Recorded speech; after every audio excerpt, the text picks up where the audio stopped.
ዓ.ም ከትርታ 97.6 FM የትርታ 600 የመሳሳ ዜና ይዘን ቀርበናል። ዜናዎችን እየመራው እኔ ብርቱካን ዋልተንጉስ አብራችሁ ቆይታ አደርጋለሁ። አብራችሁን ቆዩ።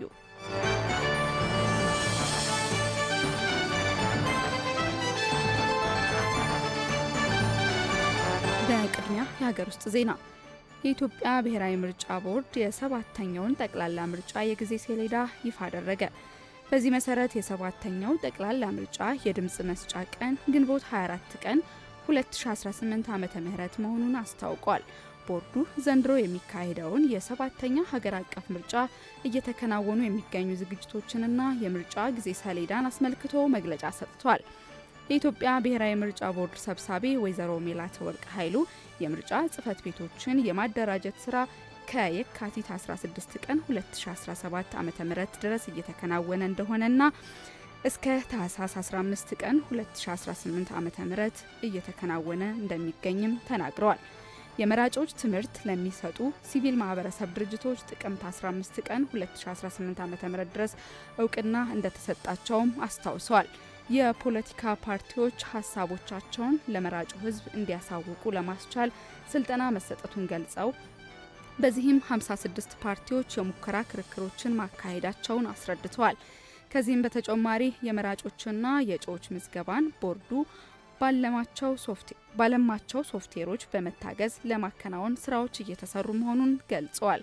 በመሆኑም መራጮች ዲጂታላይዝ በሆነ መንገድ በስልካቸው በዌብሳይትና በምዝገባ ጣቢያዎች በታብሌት መመዝገብ እንደሚችሉና ከዚህ ጎን ለጎን ደግሞ በማኑዋል መንገድም ምዝገባዎች እንደሚከናወኑ ነው የጠቆሙት።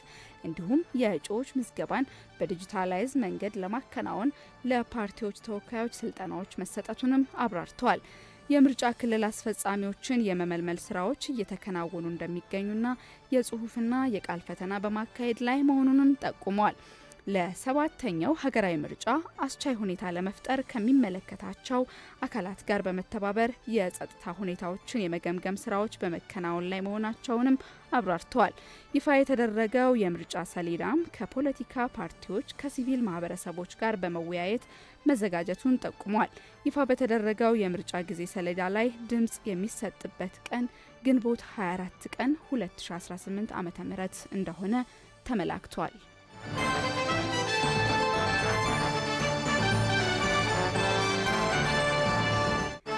የኢትዮጵያን የአየር ክልል ከማንኛውም ሁኔታ መጠበቅ የሚያስችል አቅም መገንባቱን የኢትዮጵያ አየር ኃይል አስታወቀ። የኢትዮጵያ አየር ኃይል ምክትል አዛዥ ብርጋዴር ጀነራል መሰረት ጌታቸው ለጋዜጣ ፕላስ እንደገለጹት የአየር ኃይሉ ዋነኛ ተልዕኮ የኢትዮጵያን የአየር ክልል በማንኛውም ሰዓት ከማንኛውም ሁኔታ መጠበቅና መከላከል ነው።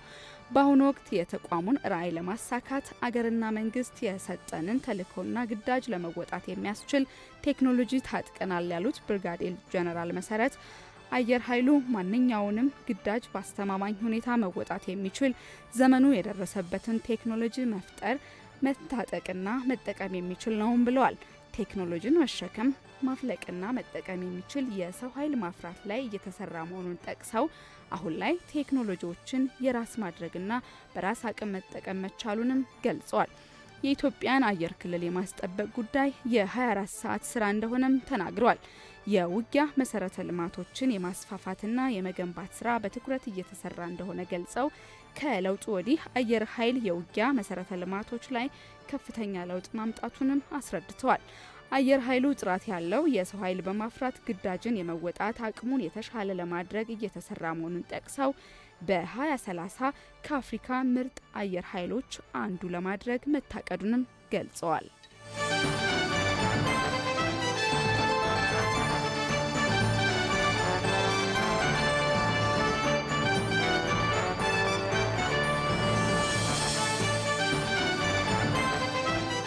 ኢትዮጵያ የተባበሩት ሀገራት የሰብአዊ መብቶች ምክር ቤት ምክትል ፕሬዝዳንት ሆና ተመረጠች። በጄኔቫ ስዊዘርላንድ በተካሄደው የተባበሩት መንግስታት የሰብአዊ መብቶች ምክር ቤት ድርጅታዊ ስብሰባ ኢትዮጵያ የምክር ቤቱ ምክትል ፕሬዝዳንትና የቢሮ አባል በመሆን ተመርጣለች። በዚህም ኢትዮጵያ አፍሪካን በመወከል ለ1 ዓመት ያህል በመሪነት ሚና እንደምታገለግል ተመላክቷል።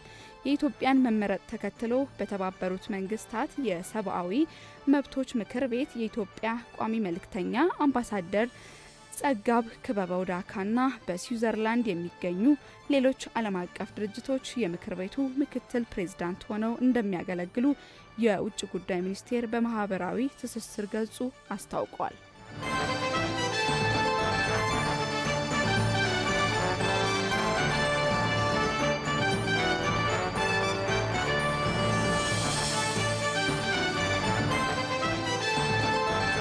አድማጮች ቀደም ሲል የሀገር ውስጥ ዜናዎችን ወደ እናንተ አድርሰን ነበር። በመቀጠልም ደግሞ በጤናማ የምግብ ስርዓት ላይ በተመለከተ ባልደረባችን ንጉሱ በሪሁን ያዘጋጀው ዝግጅት አለ። እሱን ተከታትለን እንመለስ።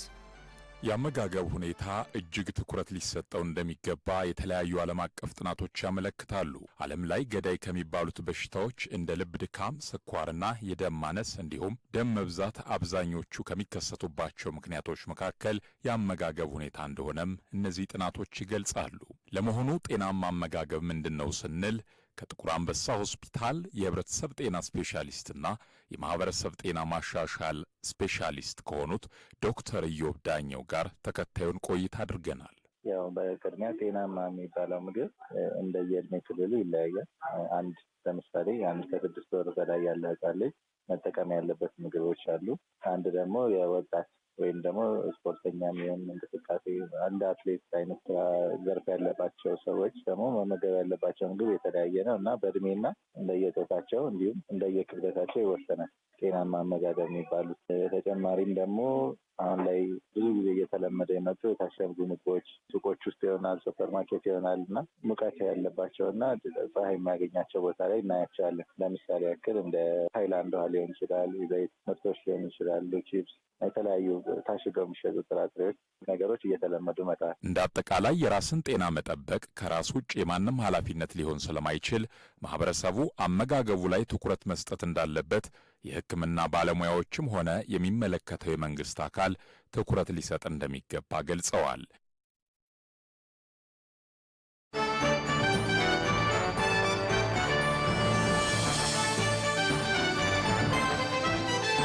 አድማጮች በዝርዝር ከተመለከትነው ጉዳይ ተመልሰን ተገናኝተናል። አሁን ደግሞ ወደ ውጭ ዜናዎች እናልፋለን።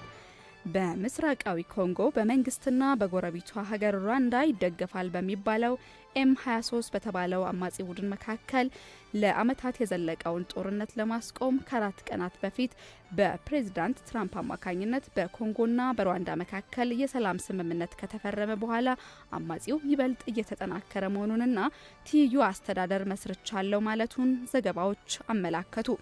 በዚህም የM23 መሪ ሱልጣኒ ማኪንጋ በመቶዎች የሚቆጠሩ ሰዎችን በአማጽያኑ ዶክትሪን ላይ ለ2 ሳምንታት የዘለቀ ስልጠና ሲሰጡ መቆየታቸውንና የስልጠናውን መጠናቀቅ ተከትሎ ለመሆኑ በኪንሻሳ ካለው ብልሹ መንግስት አመራር ሀገራቸውን ማን ነጻ እንደሚያወጣላቸው ያውቃሉ ሲሉ ሰልጣኞቻቸውን የሚጠይቁበትና ተከታዮቻቸውም አዎ ኮማንደር በማለት መልስ የሚሰጡበት የቪዲዮ መልእክት ሲዘዋወር መታየቱን ሮይተርስ ዘግቧል።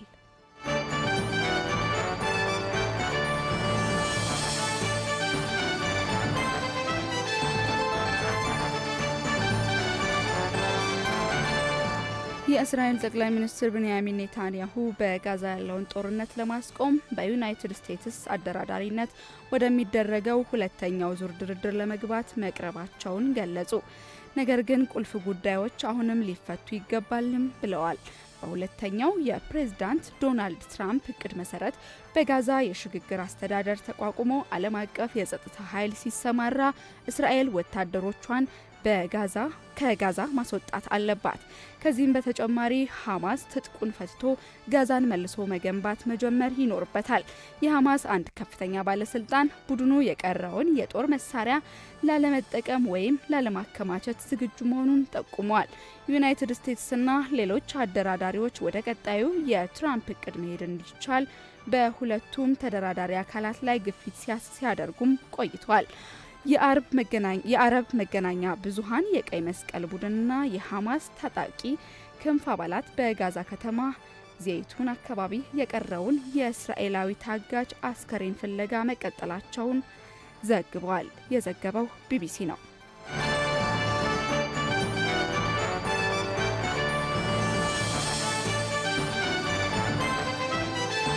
አድማጮች ቀደም ሲል ከሀገር ውስጥና ከባህር ማዶ ያዘጋጀናቸውን ዜናዎች ወደ እናንተ አድርሰን ነበር።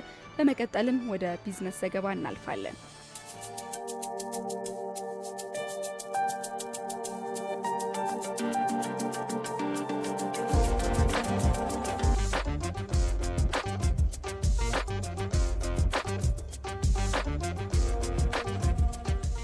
ሁሉም ነዳጅ አቅራቢ ኩባንያዎች በአንድ ማህበር እንዲደራጁ ሊደረግ መሆኑን የነዳጅና ኢነርጂ ባለስልጣን አስታወቀ። የነዳጅ አቅራቢነት ፍቃድ አግኝተው በስራ ላይ ያሉ ሁሉም ነዳጅ አቅራቢ ኩባንያዎች በአንድ ማህበር እንዲደራጁ ሊደረግ መሆኑን የነዳጅና ኢነርጂ ባለስልጣን አስታውቋል። ይህም በዘርፉ የሚስተዋሉ ችግሮችን በወጥነት ለመቆጣጠር ያስችል ዘንድ መሆኑን ገልጿል።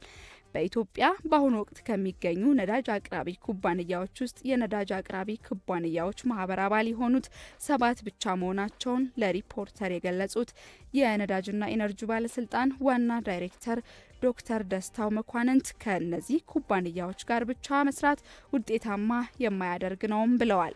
ለዚህም ሲባል ማንኛውም በነዳጅ አቅራቢነት ፍቃድ አግኝቶ እየሰራ ያለ ኩባንያን በአስገዳጅነት የነዳጅ አቅራቢ ኩባንያዎች ማህበር አባል እንዲሆን የሚደነግግ ረቂቅ ደንብ እየተዘጋጀ መሆኑን ዋና ዳይሬክተሩ ገልጸዋል።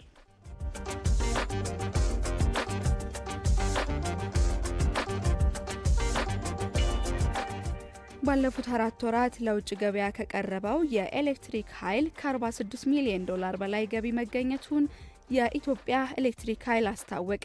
የኢትዮጵያ ኤሌክትሪክ ኃይል የኮሚኒኬሽን ዳይሬክተር ሞገስ መኮንን እንደገለጹት ተቋሙ በሀገር ውስጥ ላሉ ከፍተኛ ኃይል የሚጠቀሙ ኢንዱስትሪዎች ለኢትዮ ጅቡቲ የምድር ባቡርና በማይኒንግ ዘርፍ ተሰማርተው ክፍያን በዶላር ለሚፈጽሙ አካላት እያቀረበ ነው።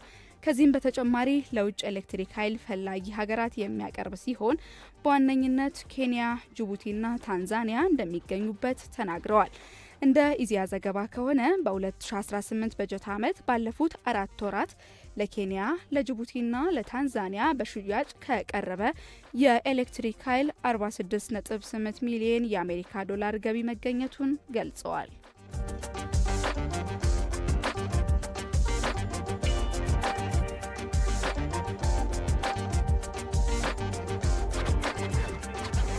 ፈርም ኤንድ ፋይናንስ ኢትዮጵያ በሚል በእድገት ላይ ያሉ የኢትዮጵያ ኩባንያዎች የፋይናንስ ተደራሽነትን ለማሻሻል የሚያግዝ ከፍተኛ ደረጃ ያለው የቢዝነስና ፋይናንስ ፎረም ተካሄደ።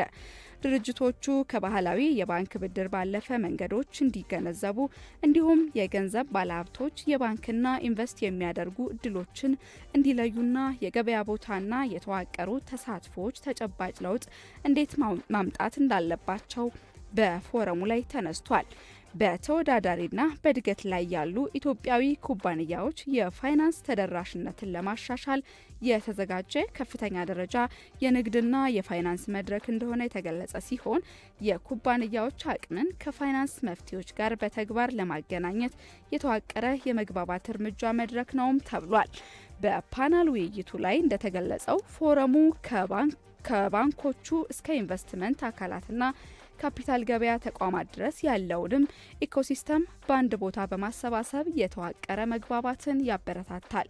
በተጨማሪም በቢዝነስ አቅምና ፋይናንሻል መካከል ያለውን ልዩነት በመዝጋት ለተግባራዊ ተሳትፎ፣ ለግልጽ ግንኙነትና ተግባራዊ ሊሆኑ የሚችሉ መንገዶችን በመፍጠር ብድርና ኢንቨስትመንትን መፍጠር የፎረሙ ሌላኛው ዓላማ እንደሆነ ተነግሯል።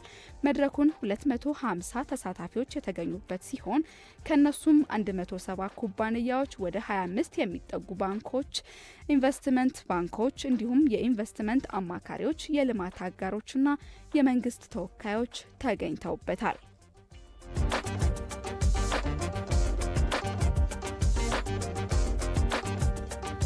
አድማጮች የቢዝነስ ዘገባዎቻችን ያዳመጣችኋቸውን ይመስሉ ነበር።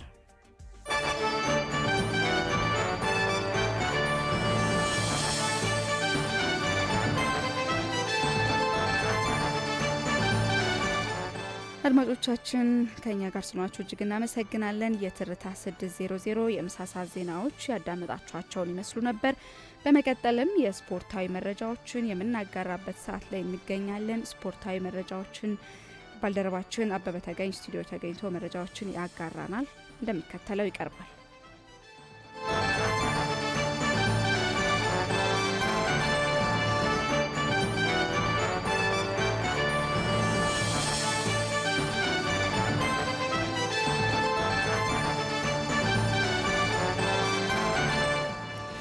አመሰግናለሁ ብርቱካን። ሰላም አድማጮች እንደምን አላችሁ? ከሀገራዊ ስፖርታዊ መረጃዎች እንጀምራለን። የኢትዮጵያ ሴቶች ፕሪሚየር ሊግ 11ኛ ሳምንት ዛሬ ጠዋት 4 ሰዓት ጀምሮ ተደርጓል። ኢትዮጵያ ንግድ ባንክ ከድሬዳዋ ከተማ በአበበ ቢቂላ ስታዲየም ያደረጉትን ጨዋታ በኢትዮጵያ ንግድ ባንክ 1-0 አሸናፊነት ተጠናቋል። 44ኛው ደቂቃ ላይ ረዴት አስረሳኝ ባስቆጠረቻት ብቸኛ ጎል ኢትዮጵያ ንግድ ባንኮች ሙሉ 3 ነጥብ እና ጨዋታውን አሸንፎ እንዲወጡ አድርጓቸዋል። ወደ ሌላኛው ስፖርታዊ መረጃችን ስናልፍ የአውሮፓ ሻምፒዮንስ ሊግን እንመለከታለን። ዛሬ የሚደረጉ በርካታ የአውሮፓ ሻምፒዮንስ ሊግ ጨዋታዎች አሉ። 2:45 ጀምሮ እስከ 5 ሰዓት ባለው በርካታ መርሃ ግብሮች ዛሬ ይደረጋሉ። 2:45 ሲል ባየር ሙኒክ ከስፖርቲንግ ሊዝበን የሚያደርጉት ጨዋታ አለ። በተመሳሳይ ሰዓት 2:45 ካይራት አልማንቲ ከኦሎምፒያኮስ የሚያደርጉት ጨዋታ 2:45 ላይ ይጀምራል። 5 ሰዓት ላይ ጀምሮ በርካታ መርሃ ግብሮች ይደረጋሉ። ባየር ሙኒክ በተለይም ደግሞ በዚህ የውድድር ዓመት ካልተሸነፉ የጀርመን ቡንደስሊጋ በጀርመን ቡንደስሊጋ እስካሁን ካልተሸነፉት ክለቦች መካከል ነው።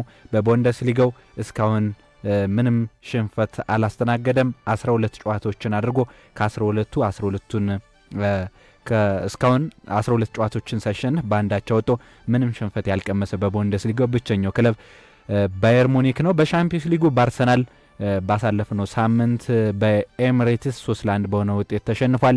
የባየር ሙኒክ በአውሮፓም ሆነ በሊጉ ያለመሸነፍ ጉዞ በአርሰናል መገታቱ የምናስተውሰው ነው።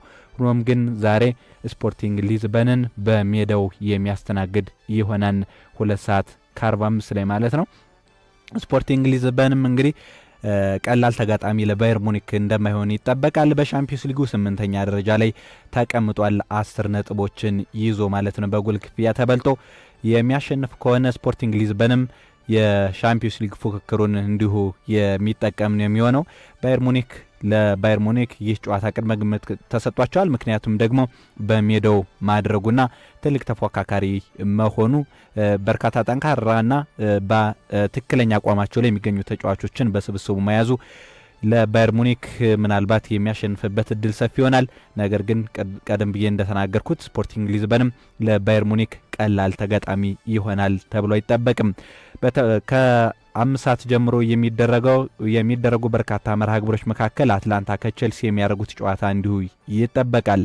አትላንታ በጣሊያን ሴሪ ከጠንካራ ተፎካካሪ ክለቦች መካከል ነው።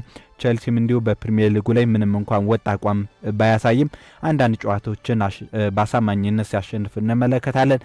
ለምሳሌ ያክል ባርሴሎናን ባሳለፍነው የሻምፒዮንስ ሊግ ጨዋታ 3-0 ማሸነፉን እናስተውሳለን።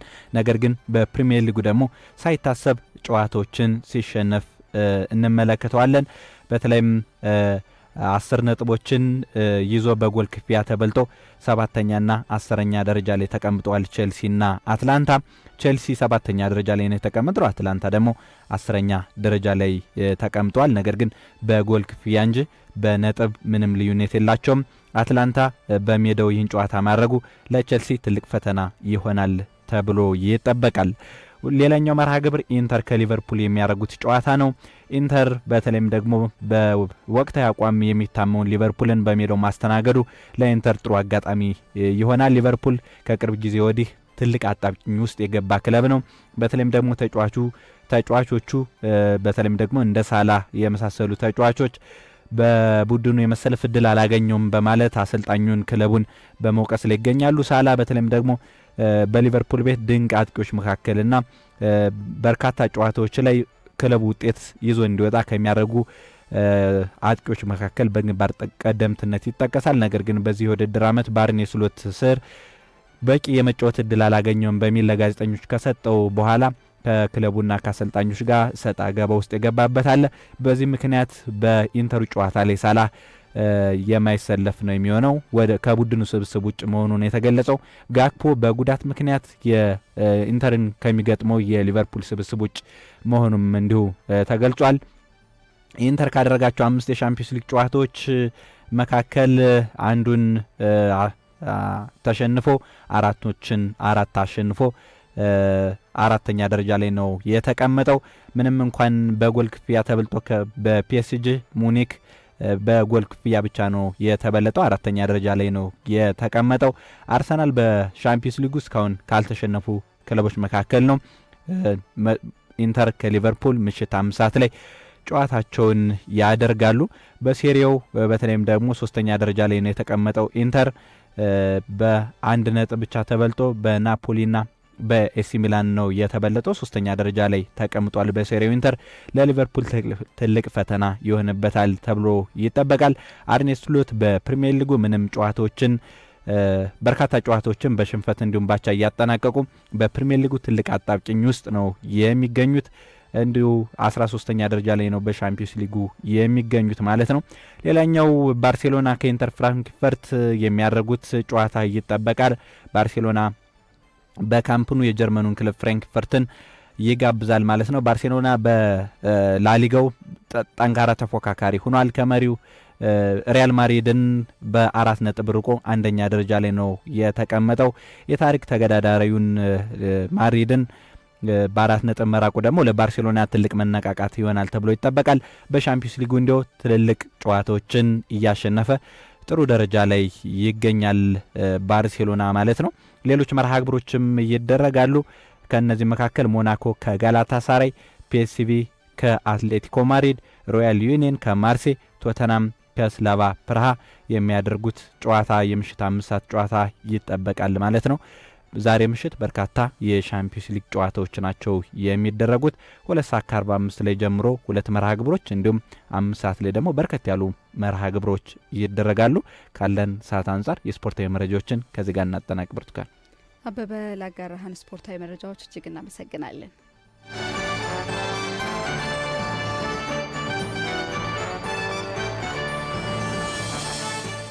አድማጮች የዕለተ ማክሰኞ የህዳር 30 ቀን 2018 ዓ.ም የትርታ 600 የምሳ ሰዓት ዜናዎችና ስፖርታዊ መረጃዎች ያዳመጣችኋቸውን ይመስሉ ነበር። ቀሪ የትርታ ፕሮግራሞች እስከ እኩለ ሌሊት 6 ሰዓት ድረስ መደመጣቸውን ይቀጥላሉ። እኛ ከወዲሁ ተሰናበት። ሰናይ ቀን ተመኘን።